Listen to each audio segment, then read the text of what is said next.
putain, il y a du bruit de partout, super! Salut à tous et bienvenue dans Terrasse numéro 1. Terrasse sera un rendez-vous qui sera mensuel a priori, où je répondrai à vos questions et où je vous donnerai quelques annonces. Autrement dit, ce que font beaucoup d'autres vidéastes. Nous sommes maintenant près de 3000 ou déjà 3000 à l'heure où je vous parle et je me dis qu'il serait peut-être temps maintenant que nous interagissions directement depuis cette chaîne YouTube. Les annonces contiendront évidemment des infos sur les sorties qui vont être faites sur les différentes...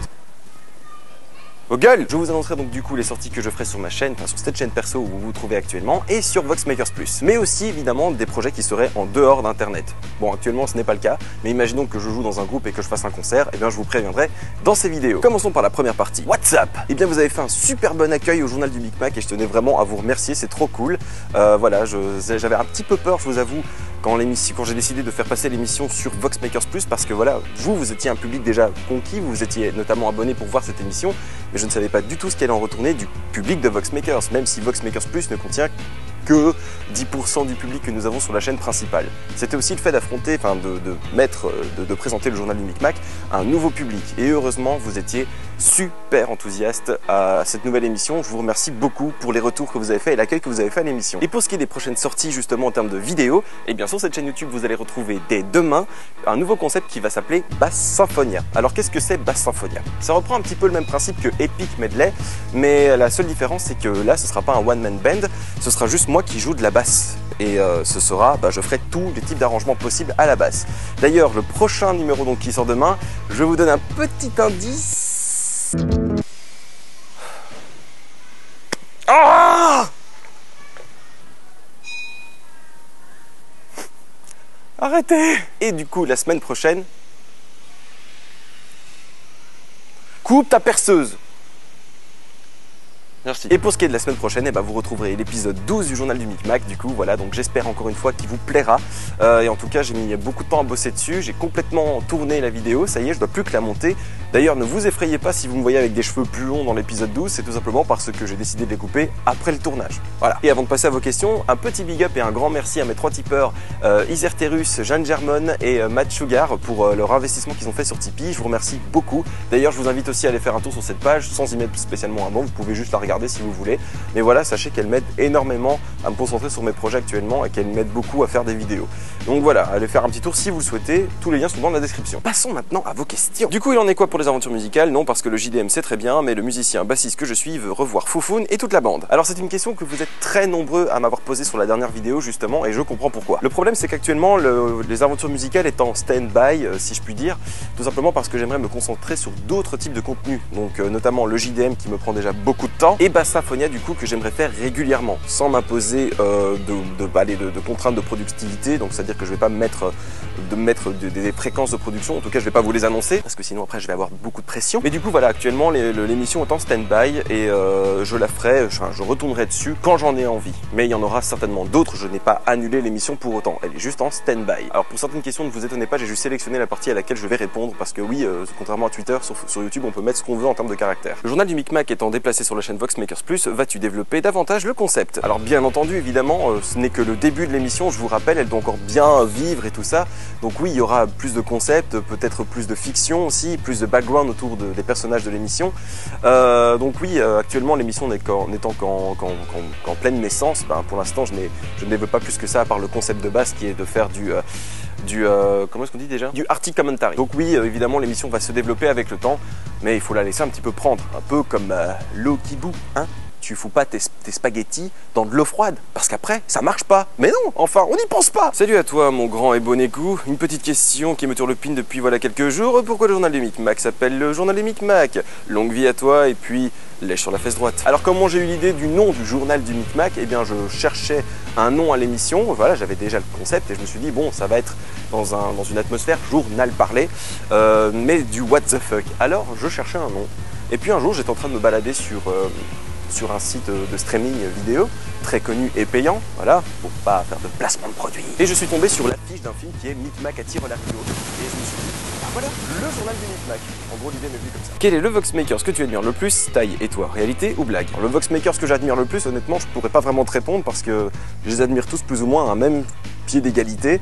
Voilà, on a tous des capacités et des qualités dans plein de domaines différents. Donc je pourrais pas vraiment te dire qui j'admire le plus. Je vais dire que je les admire tous. Et pour ce qui est de la deuxième question,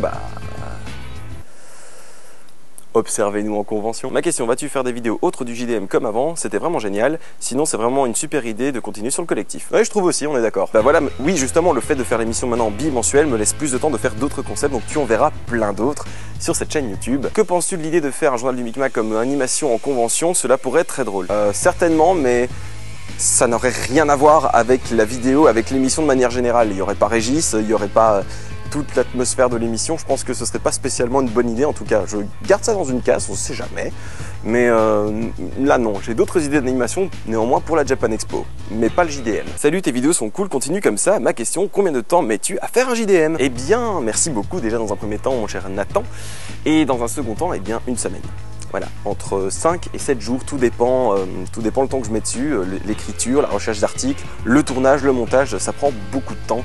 Donc voilà, c'est notamment pour ça que j'ai décidé d'en faire une émission bimensuelle. Question, peux-tu raconter en quelques mots ton parcours dans la musique? PS, j'adore le concept des aventures musicales sur Voxmaker. Ah, encore une nostalgique des AM. L'émission n'est pas morte, hein, je vous rappelle, elle est juste en stand-by. Alors mon parcours dans la musique, j'ai découvert la basse étant plus jeune parce que ma mère possédait une basse à la maison qu'elle avait reçue en 1995, je devais avoir 3 ans à l'époque, et puis je me suis intéressé à l'instrument parce que ça me faisait penser à une guitare électrique et ça n'avait en fait rien à voir.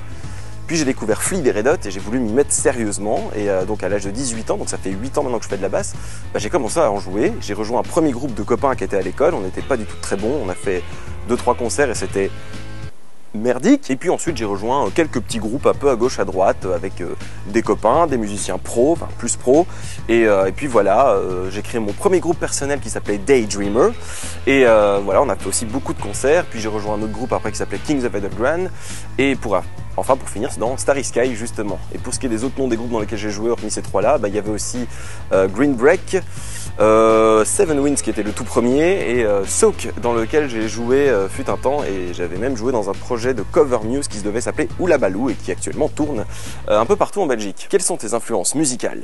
Concrètement, il y a vraiment de tout dans mes influences musicales.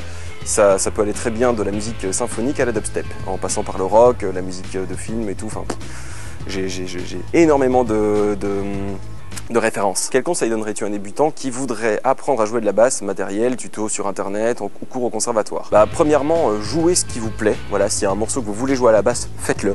C'est la meilleure méthode pour apprendre à jouer de l'instrument. Maintenant, pour ce qui est des cours académiques, moi j'en ai pas vraiment fait, hormis le conservatoire un petit peu, mais ça m'a pas appris plus de choses que je ne connaissais déjà. Donc sincèrement, va jouer vraiment ce qui te fait plaisir.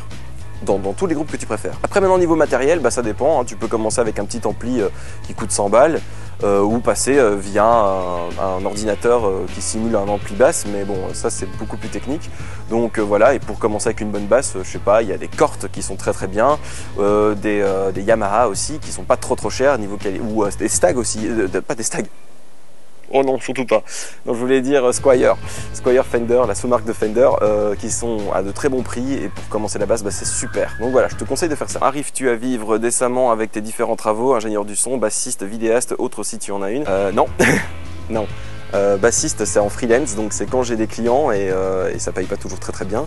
Vidéaste, non, je gagne vraiment rien du tout avec mes vidéos actuellement parce que je fais pas assez de vues, et je m'en bats les couilles en fait, pour ainsi dire, parce que je suis pas venu sur YouTube pour ça.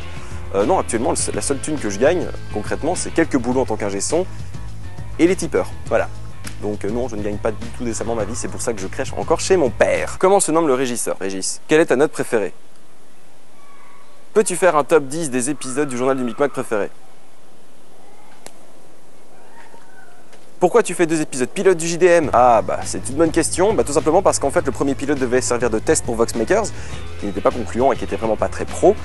Donc j'avais fait un premier pilote, j'avais même fait 3 pilotes, il y a un pilote 0 que vous ne verrez jamais parce qu'il est très moche. Et du coup ça a servi de test sur ma chaîne perso avant de lancer l'émission sérieusement. Et pour ce qui est du deuxième pilote, c'est juste que j'étais pas vraiment fan de celui-là, mais qu'en attendant de sortir le premier épisode, je l'ai sorti sur ma chaîne perso en attendant. Voilà, c'était juste pour tenir un peu en haleine et présenter le concept. Est-ce que tu comptes allonger la durée de l'émission du coup? Non, je laisse une totale liberté à ce niveau-là. Ça pourrait être des épisodes plus courts comme plus longs. Donc voilà, moi à ce niveau-là, je ne me mets pas de contraintes de durée à ce niveau-là.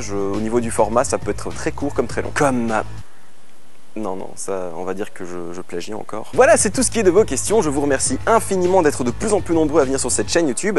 On se retrouve du coup prochainement pour un nouveau terrasse. Et si vous voulez me poser des questions, c'est dans la section commentaires en dessous. Évidemment, allez checker dans la description les quelques liens pour me suivre sur les réseaux sociaux et tout ça.